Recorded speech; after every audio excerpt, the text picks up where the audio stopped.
Hiya, it's Jason in Jason's Jungle. Well, I'm going to be showing you some of my earth chestnuts today, so we get a view to see how they're getting on, because I'm transplanting them from one bed to another. I've also got a few new perennials that I'm going to be planting out, and I've got some perennial cabbage I'm going to be doing. I'm going to prune my leeks and harvest my shallots, so I'll take you down that path.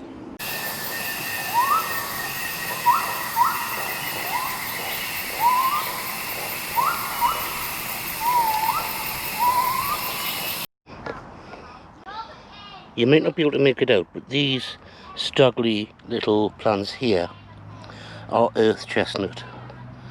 Now, they're not the only plant going by the name earth chestnut. There are other plants, but they also go by the name of black cumin. But there's other plants that go by that again.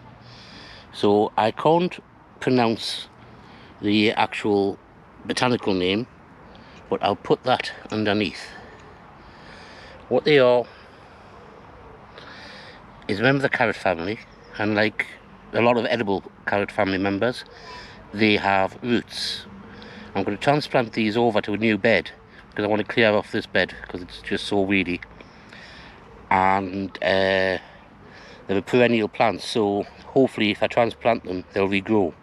I do have some larger, more established plants that I will transfer later on, but for now I'll show you these plants, and maybe we'll be able to see why they're called earth chestnuts. These plants are semi-evergreen, so this is probably as dormant as I've seen them, just after flowering. These are basically grown from offshoots from one of the other plants, and they grow, if we show you, these little tubers on the bottom.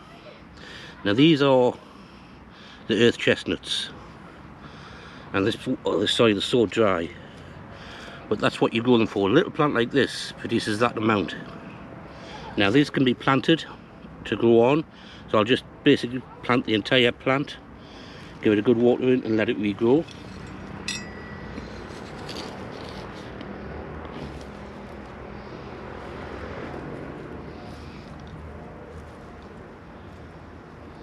And again, a lot more there. Now these will form a clump if you leave them in.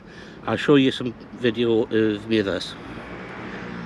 And being a member of the carrot family, they get wonderfully large amount of those umbrella-like flower heads, which insects love.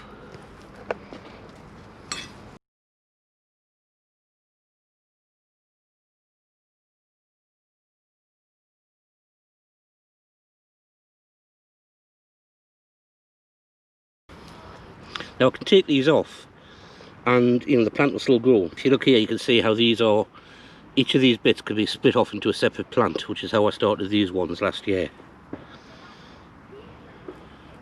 But that's quite a decent amount for such a scrawny little plant. So I'll replant these up later on a new site. You can see as I was pulling this one up, it's actually split into 3 plants. It was originally just one of these planted, and now it's split into 3 with their own chestnuts on them. So what I can do is I can harvest these chestnuts and then replant these, and they should come back. They've got new shoots coming on already. So this is as dormant as they get just after flowering.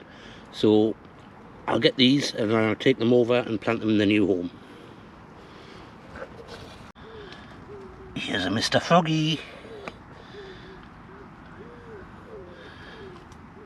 Okay, this is my pond, dominated as you can see by bog bean and water lily. Just a small pond, but you might be able to see somewhere lurking in here the frog. So that's nice having the frog on the plot. Gets rid of the slugs. That's not a bad little hole from such scrawny little plants. I'm going to plant them out into the bed up near the hedge, the one I took the second lot of volunteers out of. It's a bit of a crap bed, but it's the bit I'm going to plant them into is probably the best bit of that bed, which is the bit that I prepped for the overwintering potatoes. Okay, so all those little plants have now been put back in the soil. They've still got some of the tubers on them, and we'll just see how they get on. I got a little package today from Edulus. Yeah, so I've got 4 little plants here I'm going to plant up. This is known as purple Japanese parsley. It has a botanical name that I can't pronounce. I can never pronounce them, so I'll put that in the text underneath. It's perennial, it's purple, you can use it in salads. It's also known as Japanese angelica, Japanese parsley. And it likes shade as well. So that's going to go into this bed, which is a bit shady in the mornings especially. Then I have this. This is a type of Welsh onion that doesn't flower. Although they've said separ. Allium perennial. Yeah, so it doesn't flower, which means it's going to have to bulk up by bulb separation. So that's going to be a couple of years till I start harvesting this, until I've got a big enough patch, because it won't be able to grow by seed. This is Allium Nutans. It's from Siberia and Russia. It's sort of like or you use it like a chive. It's one of their major forage foods. So it'll grow in little clumps, spread out via a rhizome, not just bulbs. So it'll colonise a little area. And it's sort of like a flat leaf chive, supposedly. Okay, and this one, well, this is going into a bucket rather than a bed, because this is a dwarf Jerusalem artichoke. So I'll get on with planting them, and I'll see you later. My steering tree cabbage gave up the ghost earlier in the year. I think it was because I didn't get to it in time to prune it back. It just threw its energy into flower. But I have got some seedlings going. I still had some seeds in the packet, and well, they're growing here, and I've got another patch over there still growing. I've just pulled these out and I'm going to plant them in this bed, just to try and get a few more growing for the rest of the year. So I'll add them to this bed as well. So that's the start of this bed being turned into a perennial bed. We've got the perennial parsley, we've got the chestnut, we've got, I think, about 8 cabbage plants. We've got the non-flowering Welsh onion.